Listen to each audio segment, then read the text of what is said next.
Lectura del Santo Evangelio según San Mateo, capítulo 12, versículos del 1 al 8. En aquel tiempo, atravesó Jesús en sábado un sembrado. Los discípulos que tenían hambre comenzaron a arrancar espigas y a comérselas. Los fariseos, al verlo, le dijeron: «Mira, tus discípulos están haciendo una cosa que no está permitida en sábado». Les replicó: «¿No habéis leído lo que hizo David cuando él y sus hombres sintieron hambre? Entró a la casa de Dios y comieron de los panes de la proposición, cosa que no le estaba permitida ni a él ni a sus compañeros, sino solo a los sacerdotes. ¿Y no habéis leído en la ley que los sacerdotes pueden violar el sábado en el templo sin incurrir en culpa? Pues os digo que aquí hay uno que es más que el templo. Si comprendierais lo que significa quiero misericordia y no sacrificio, no condenaríais a los inocentes, porque el Hijo del Hombre es Señor del sábado». Este pasaje nos sitúa en un momento de conflicto entre Jesús y los fariseos sobre la observancia del sábado. Los fariseos, conocidos por su estricta adherencia a la ley mosaica, critican a los discípulos de Jesús por hacer lo que consideran una violación del descanso sabático. Este incidente ofrece una profunda enseñanza sobre la verdadera intención de la ley y la autoridad de Jesús. Los discípulos, hambrientos, comienzan a arrancar espigas y a comer mientras pasan por los sembrados en el día de reposo. Según la interpretación estricta de los fariseos, esta acción es considerada trabajo y por lo tanto una violación del mandamiento de descansar en sábado.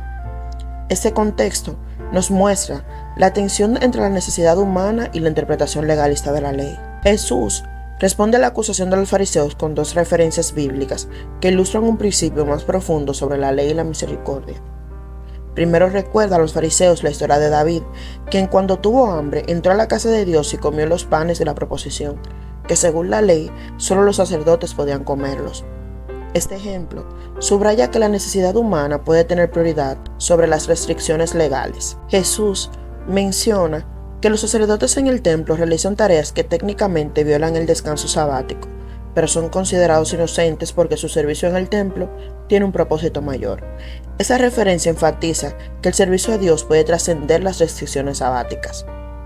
Jesús hace una declaración audaz al afirmar que uno mayor que el templo está aquí. Con eso se refiere a sí mismo y a su autoridad divina. Esta afirmación subraya que Jesús como Hijo de Dios tiene la autoridad para interpretar y aplicar la ley de manera que revele su verdadera intención y propósito. Cita a Oseas diciendo: «Misericordia quiero y no sacrificio». Esta cita enfatiza que el propósito de la ley de Dios es promover la misericordia y el amor, no simplemente la observancia ritual. Los fariseos, al enfocarse en el cumplimiento estricto de la ley, habían perdido de vista su objetivo más profundo, la compasión y la justicia. Finalmente, Jesús declara que el Hijo del Hombre es Señor del día de reposo. Esta declaración afirma su autoridad suprema sobre el sábado y por extensión sobre toda la ley. Jesús redefine el significado del sábado, centrando su observancia en la misericordia, el bienestar humano y la relación con Dios. Este pasaje nos desafía a reconsiderar cómo entendemos y aplicamos las leyes y tradiciones religiosas en nuestra vida. Nos invita a enfocarnos en el espíritu de la ley, que es la misericordia y el amor, en lugar de una adherencia estricta y legalista. La acción de los discípulos, al arrancar espigas para saciar su hambre, nos recuerda que la necesidad humana puede tener prioridad sobre las restricciones legales. Eso nos invita a ser sensibles a las necesidades de los demás y a actuar con compasión, incluso cuando las normas o tradiciones podrían sugerir lo contrario. La declaración de Jesús de que Él es el Señor del sábado nos llama a reconocer su autoridad en todas las áreas de nuestra vida. Nos invita a seguir sus enseñanzas y a permitir que su interpretación de la ley, centrada en la misericordia y el amor, guíe nuestras acciones y decisiones. Este pasaje nos invita a reflexionar sobre la verdadera intención de la ley de Dios y la autoridad de Jesús para interpretarla. Nos desafía a priorizar la misericordia y el bienestar humano sobre una adherencia estricta a las normas y a reconocer a Jesús como el Señor del sábado y de toda nuestra vida. Oremos. Señor Jesús, te damos gracias por tu enseñanza y por revelarnos la verdadera intención de la ley. Ayúdanos a enfocarnos en la misericordia y el amor en nuestras vidas y a ser sensibles a las necesidades de los demás. Danos la sabiduría para seguir tu ejemplo y reconocer tu autoridad en todas nuestras acciones.